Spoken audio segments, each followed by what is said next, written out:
Welcome, everybody. My name is Mark Johnson. I'm the Director of Marketing Communication and Public Relations at the Peralta Community College District. It's my pleasure to be your host this afternoon for our session with Dr. Nathaniel Jones III. Dr. Jones is a finalist for the College of Alameda presidency, and he's going to give some opening statements in just a few moments here. But before he begins, I want to encourage all of you that are joining us to submit any questions that you have for Dr. Jones through the Q&A feature in Zoom. And you can also submit them to me through the chat feature.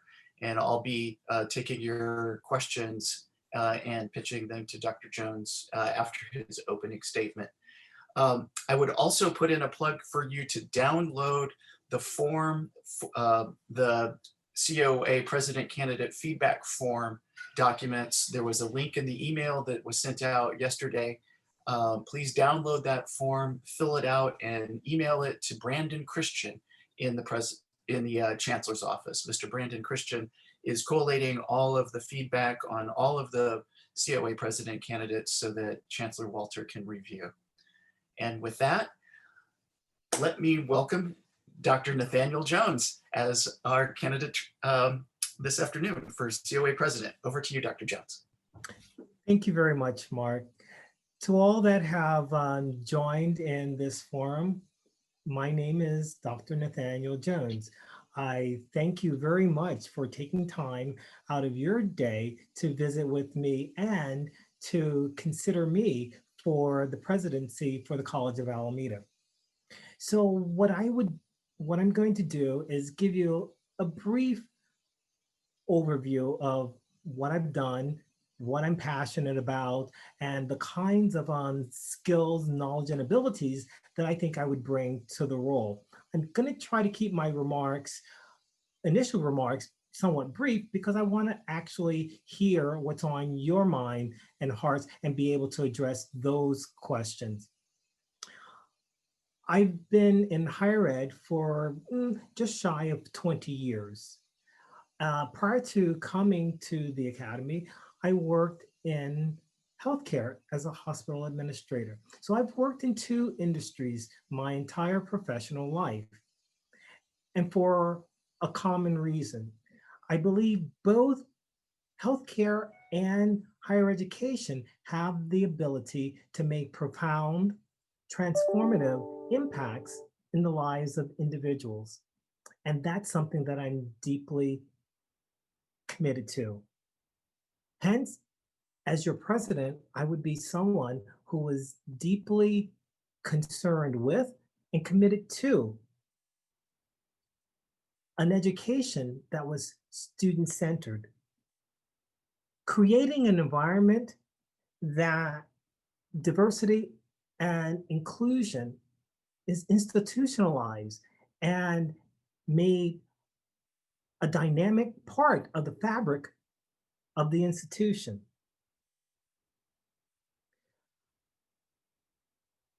I have a Ph.D. in health policy.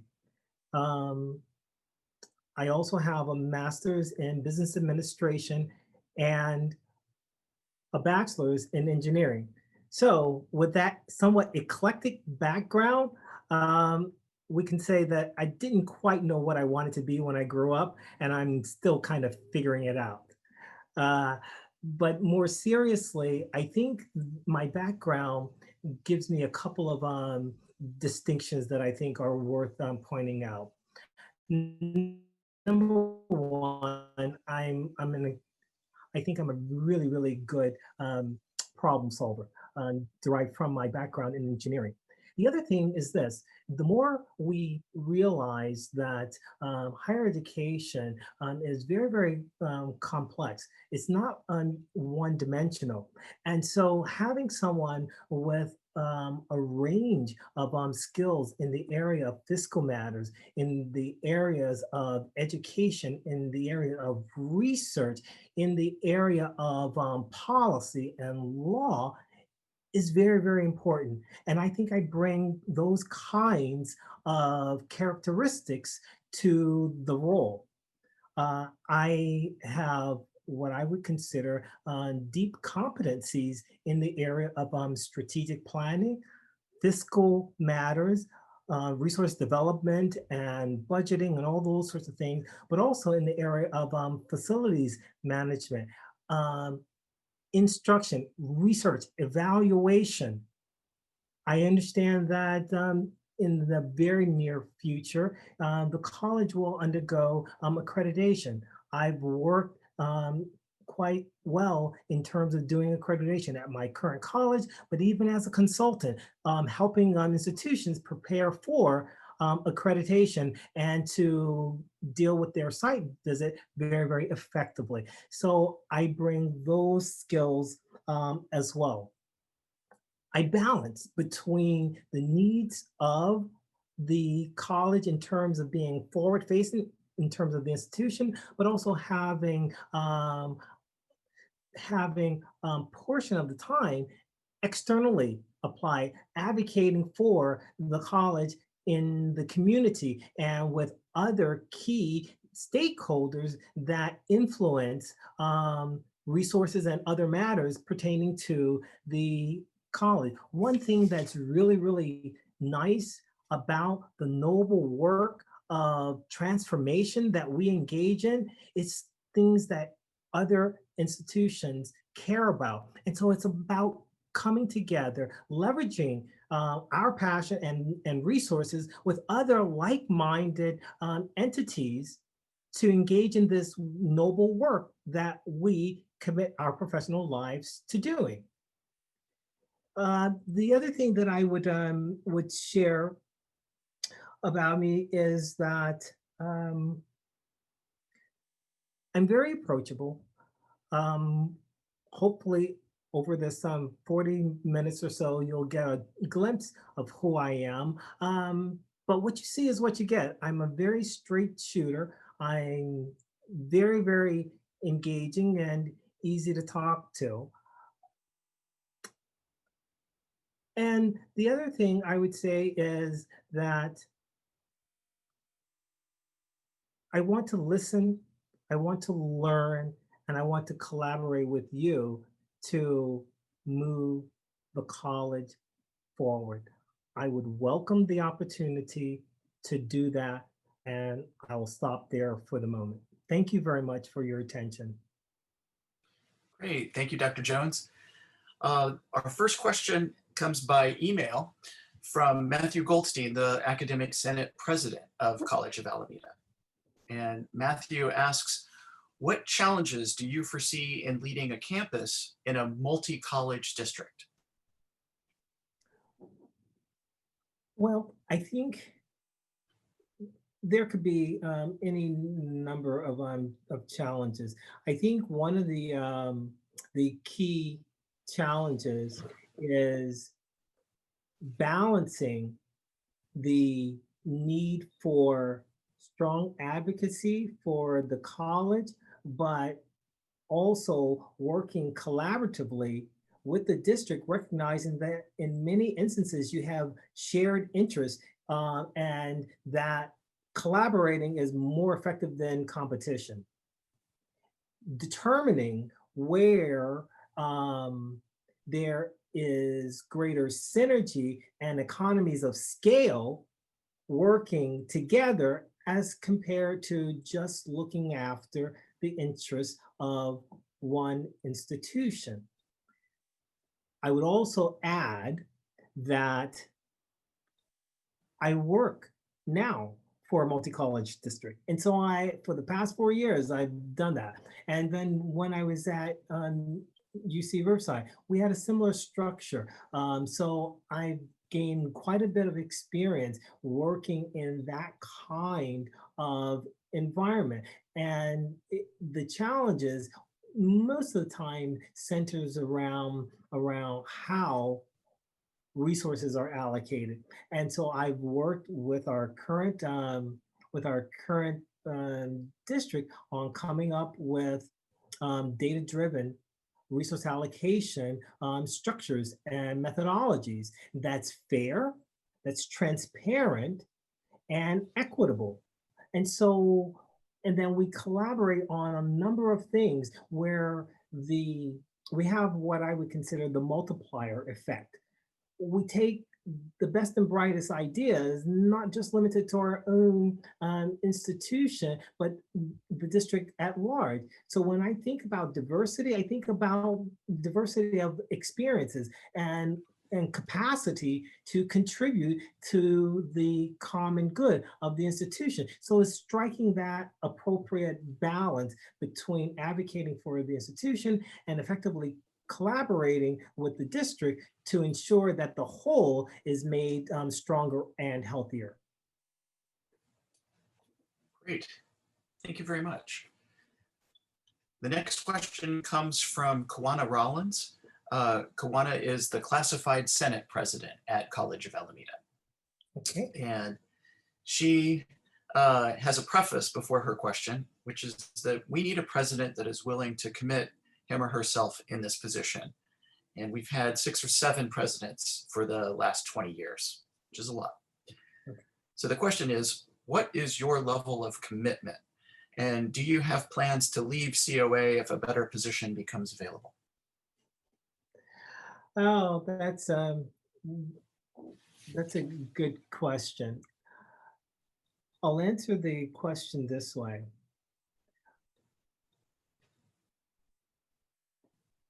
From my experience, I'm not one to typically jump into a role and quickly leave. For the most part, I typically am at an institution from 5 to 7 years.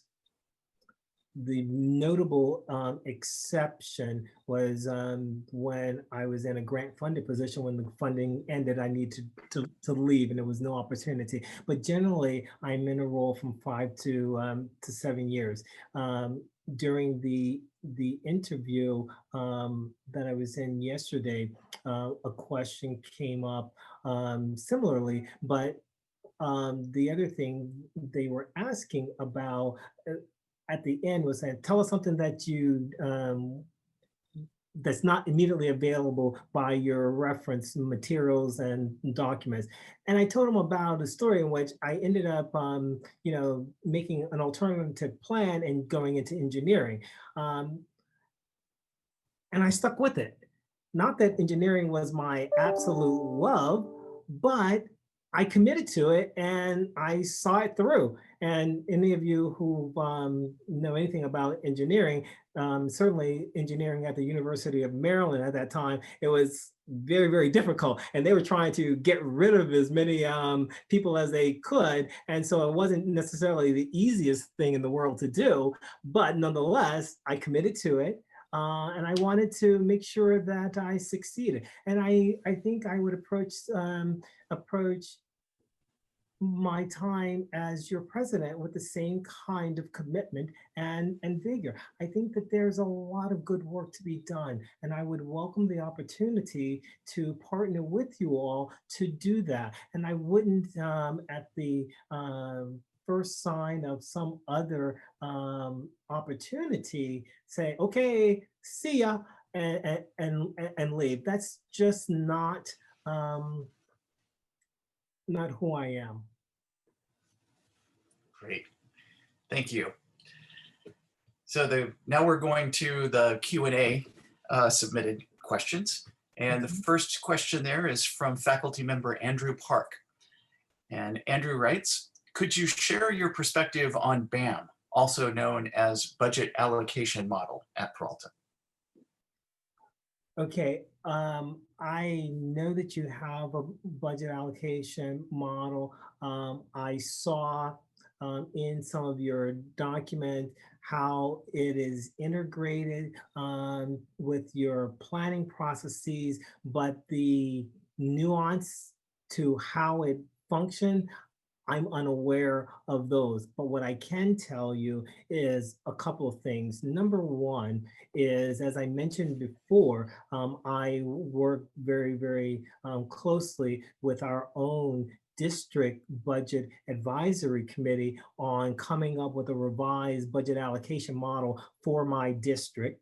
number one. Number two, I have a high degree of competency in the area of fiscal matters, including in 2014, writing a book chapter in which the focus of that book chapter was looking at how we influence professional behavior of physicians and educators, with the focus being using incentives to change behavior. And that is akin to what we are doing now in terms of the student-centered funding formula, is basically a pay for performance model. So I have a rich understanding of these kinds of mechanisms, what makes them successful and what makes them not as successful. So I think I have a lot of experience and a lot of knowledge about how to allocate resources in ways that are effective, that align very closely to the strategic priorities of the institution. Great. Thank you very much. Our next question is from Professor Anthony Villegas, and he writes, what would you consider are the 3 highest priorities for COA students, faculty, and staff during our global pandemic? And what are your plans to address them? Okay, well, I think the priority would be number one, safety. So that would be number one, is do what we have to do to maintain personal and community safety. Number two is we know and we can certainly see that challenges, particularly environmental challenges, health challenges, disproportionately affect minority communities. So we have to continue to allow us to provide educational opportunities so that we can enable students, all students, but particularly disenfranchised students, to continue their journey, educational journey, such that they change their social and economic futures, because it has decided health status implications. And so some of my research obviously has touched on some of those. There is a concept called social determinants of health, and economics and education are correlated to determinants of health, morbidity, mortality rates, all of those kinds of things. So when we do work as educators, we are improving not just their social capital that students have, but we're also improving their health status as well. And so that's something that is really, really important. And then then there was you asked for 3. So those were 2. And then the third is probably community. We have to still find ways to connect and to support each other.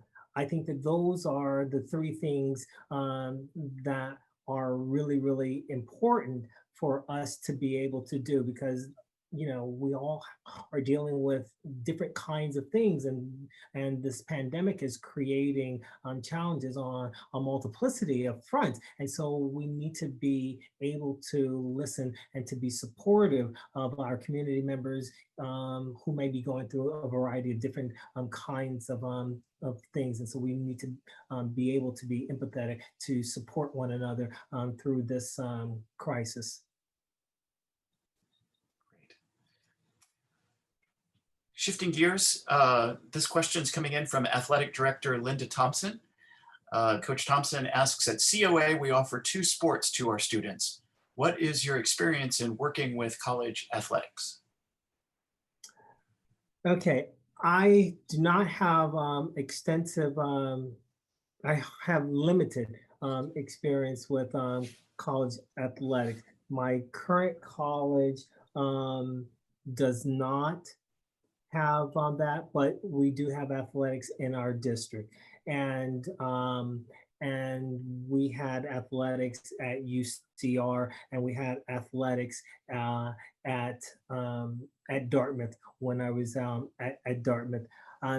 So I know about some of the requirements for that, but it's never been in my line of supervision or control. So it's always been at a bit of an arm's length kind of, relationship. So um, that's what I can tell you. I'll add one other thing. I'm an avid tennis player, so I like getting out there and running around playing tennis. I don't. That isn't a sport that you have there. I know that, but nonetheless, I do enjoy playing tennis. Very good. Thank you. So this question comes from Anna O'Neill. If you become the COA president, what are your priorities on your first year in the position?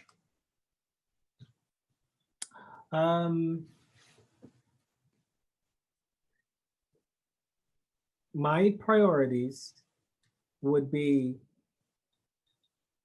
two, actually maybe three.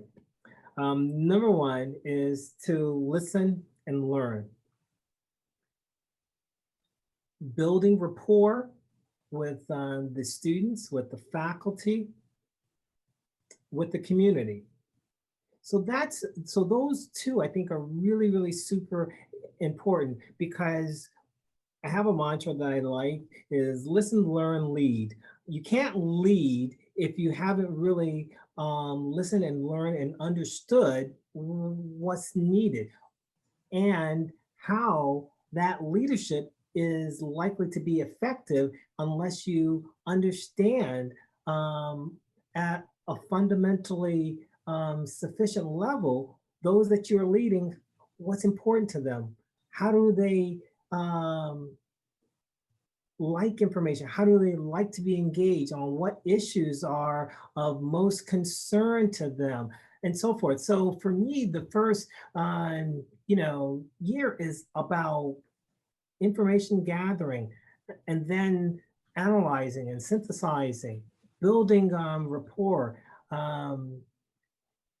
not just with the internal community, but also with the external community.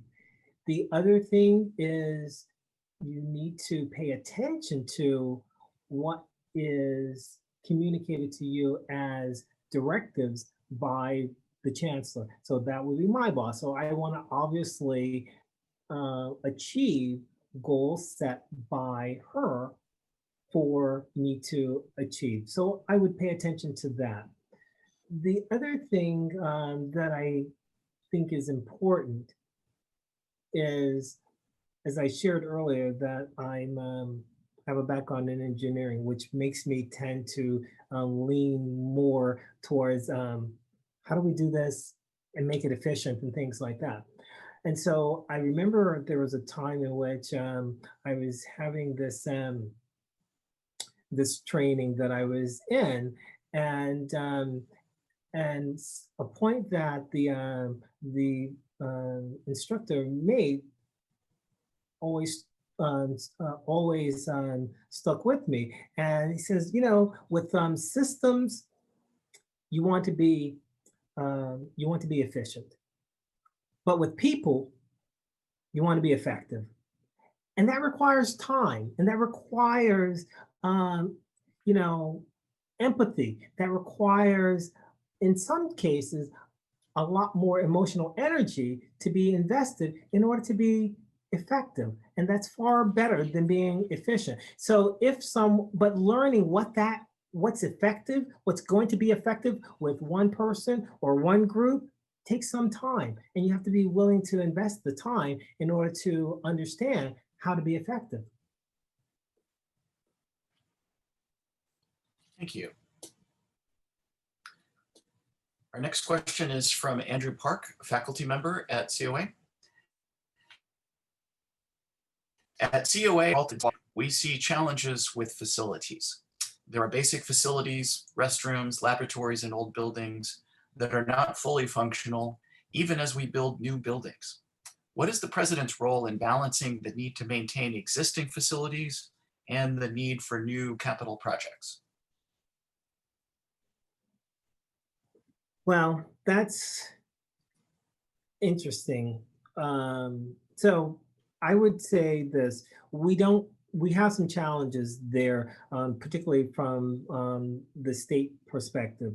Um, the amount of resources coming from the state for scheduled maintenance and instructional equipment has been, paltry over the past 4 years that I've been part of the community college system. So there are some challenges there because there just isn't, a steady stream of resources to be able to take care of some of those needs. So trying to find resources to do that certainly can be a challenge. But I would try to work with the facility folks to understand what is their quote unquote deferred maintenance, backlog of project and issues, and try to in small amounts, potentially allocate resources to address some of those priorities. I believe that you do annualized, administrative program reviews. Make sure that those needs are communicated as part of the funding requests to the institution, so that we have the opportunity to not just deal with the major capital, new buildings and significant renovation, but some of the minor capital kinds of things that are needed in order to make everyday life better for the campus community. And I have experience in both areas in terms of facilities operation, but I also have experience doing work in terms of planning, design, and construction of facilities, both higher ed facility as well as healthcare facilities. So I would come to the role with a fair amount of knowledge and experience engaged in that work, as well as technical competencies also.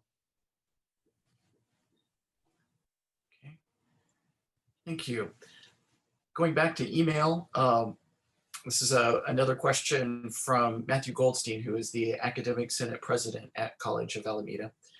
And a little bit of preface here. So the Peralta, all four of the colleges at the Peralta District are in a probationary status right now in terms of accreditation. And State Chancellor Eloy Oakley has gone before the Board of Governors to lay out some very specific requests in terms of governance for the district. So there's a possibility that there could be a state intervention in the district. So how would state intervention at the district office affect college operations? Well, the short answer is it depends on what level they are projecting themselves, if they're setting priorities, or if they're changing policies and procedures that the colleges are needing to respond to, then that could affect how business is done at the college level. So without having that specific item and a full understanding of what are current practices in terms of determining roles and responsibility between the district and the college, it would be really, really hard to say. One of the things that we did at Riverside Community College District, and I was on the committee that did that, is we went through a detailed analysis of and created as part of our accreditation process a functional map where we clearly identified by all the different standards, what was a district responsibility and what was a college responsibility, and where we collaborated on getting that done. So to answer your question, it really depends on what the status quo is and then how the external entity would change or disrupt that status quo because they view it as not effective or lacking in some material way. So it really does depend.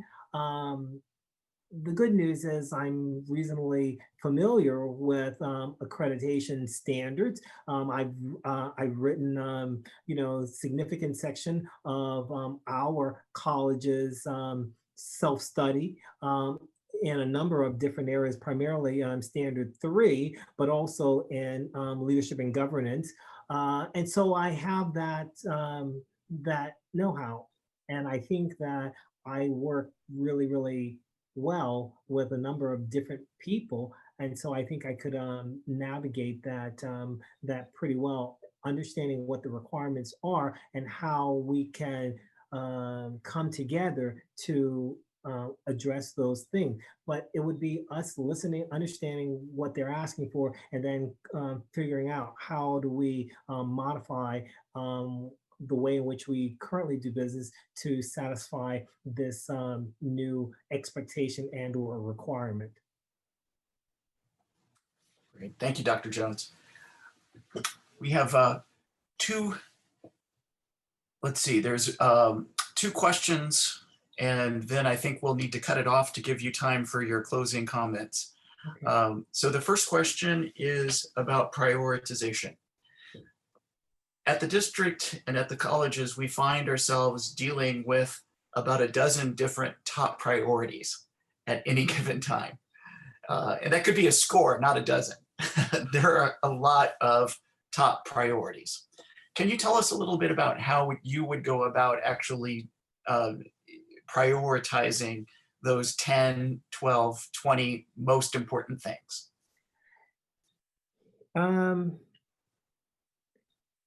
A couple of ways. One is centrality to core mission and institutional priorities. I've looked at your Ed Master Plan and other seminal documents. You don't have 10 or 12 priorities. There's like 4 or 5. Okay, so that's one. So is it something that is an institutional priority? What's going to be most impactful on advancing the mission? Is it central to providing excellent academic instruction and support for our students? So that's number one. Another way of prioritizing this is it a legal or compliance and risk mandate? Do we have to do it in order to preserve our legal standing, our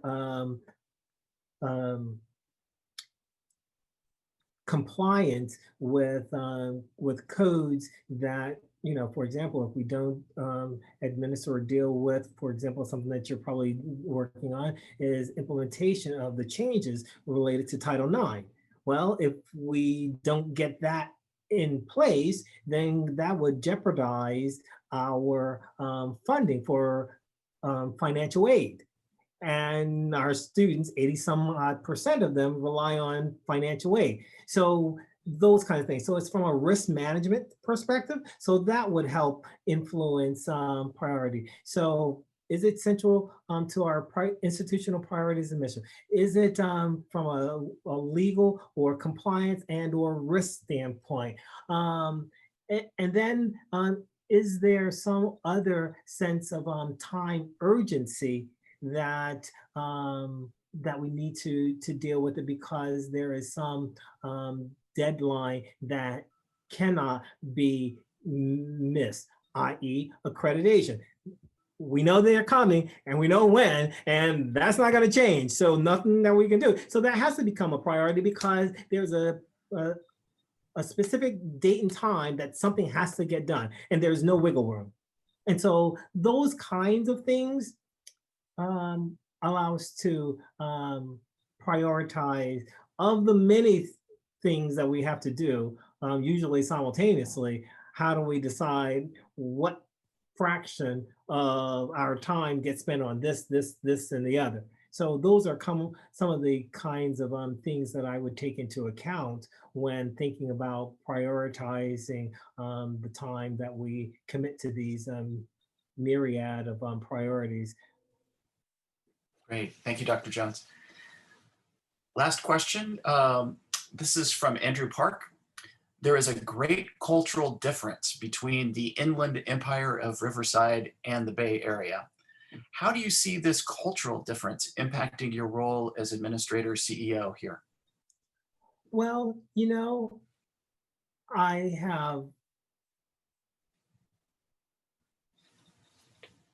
I'm not as familiar with that cultural difference per se. What I would say is, as I mentioned before, one of the things that I would want to do very early is to listen, learn, and understand. I don't know what those differences are, but I will say this. I grew up in Maryland. Okay, I've now lived in Arizona, I've lived in New Hampshire, and I've lived in California. I've adapted and fit in very well. And it takes a little time to understand what some of the cultural mores are and how to interact, what's expected, and so forth. But I've managed to live in multiple places and adapt to the culture and the environment of the places that I work and live. So I think I could make that transition with the investment of time and energy to understand how the culture has been formed and how it is experienced by those who are within that culture. Great. Thank you, Dr. Jones. Before you give your closing comment, just a few words for our attendees. First of all, thank you for joining us today with Dr. Nathaniel Jones, a finalist for the presidency at College of Alameda. Please download, fill out your feedback forms and email those forms to Brandon Christian in the Chancellor's office so that we get your feedback. And I want to thank Dr. Jones for his participation today. It's been a pleasure speaking with you, and you've got about 6 minutes to give any closing comments that you might have. Well, what I will say is this: I'm going to give you the gift of time. Even though I have 6 minutes, I'm only going to take 2. And I would say that it would be my honor and privilege to serve as your president. I think I would bring to the role a lot of assets in terms of knowledge, skills, and ability. I would be deeply committed to serving alongside you to advance your mission of making an impact for your community. So thank you for your time. Thank you for considering me for this very, very important leadership role. And good afternoon. Great. Thank you, Dr. Jones.